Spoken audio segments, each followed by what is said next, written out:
তো গাইজ জীবনে প্রথমবারের মতন চললাম রাঁচি। না পাগলাগারও তো লয়, গিয়া ঘর আছে। আর ঠান্ডাটা যে কেমন পড়িছে তা মালগাড়ি গুলোকে দেখে তোমরা বুঝতে পারছো। চলো ঘুরে আছি।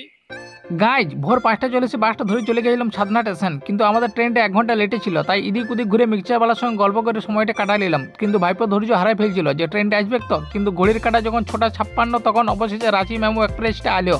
তাই ভাইপো ভাইজি দাদা বৌদি সবাই একসাথে কামরাতে উঠে পড়লাম। সেরকম ট্রেনটা ভিড় না থাকা একটা ভালো দিকে জায়গা দেখে বসে পড়লাম। আর আমার ভাইপো তো বিরাট ফুর্তি, কারণ অনেক কিছু খাইতে পাবে। তো পুরুলিয়াতে যখন ট্রেনটা এসে দাঁড়ালে মাথাটা পুরো আমার গরম হয়ে গেল, কারণ এখানে 20 মিনিট দাঁড়াবে, ইঞ্জিনটা নাকি চেঞ্জ করবে। তবে শুনি ভিতরে কে যেন বিকছি 20-এর আচার। পরে বুঝতে পারি 20 কাচার মানে 20 টাকা 4টা। ভাইপো তো মোচাড়ি দিচ্ছে 20 কাচার।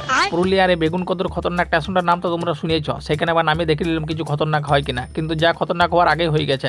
খাবার না এনে ট্রেনে পরে বিরাট গোলমাল হয়ে গেছে। খালি পেটে শুধু জল খাচ্ছি আর বাথরুমে ঢুকছি, এমন খিদা পাইছি আর কি বলবো।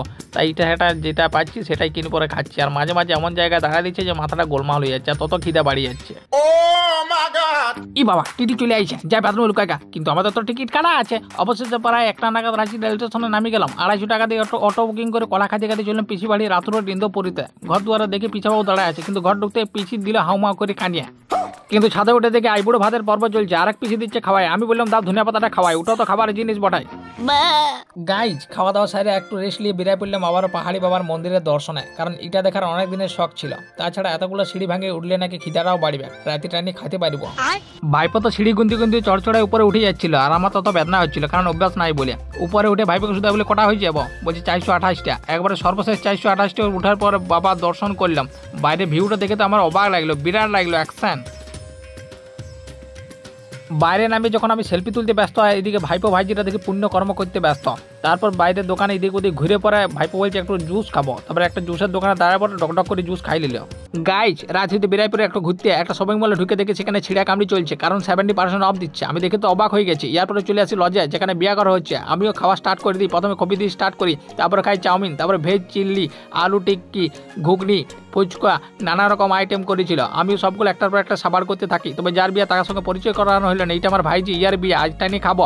নানা রকম আইটেম করেছিল, যা কিছু করেছিল সব কিন্তু ভেজ, একটাও কিন্তু আমিষ নয়, কারণ এটা হচ্ছে গুরুদ্বার। তাই নান, কচুরি, পনির, রাইস, নানা রকম আইটেম নিয়ে এক থালা আমিও বসে গেলাম খাইতে। রাত যখন 11টা ফটকা ফাটায় লাগতে লাগতে বরযাত্রী দল চলে এলো বিয়ার মণ্ডপে। রিয়াং টুপি পরা পুরোহিতরা গাড়িতে দাঁড়ায় মন্ত্র চালু করে দিল। আমাদের জামাই যে ভালো হয়েছে সেটা তোমরা দেখে বুঝতে পারছো, অ্যাকশন হয়েছে। তবুও সালা সালিরা তারা ছাড়লো না, 3100 টাকা গুনি দিতে হইলো জুতা চুরির জন্য। পরের দিন সকাল 9টা 10 খড়গপুর হাটিয়া এক্সপ্রেস ট্রেনটা ধরে পড়ে ঘর। ওকে বাই বাই, দেখা হচ্ছে পরে।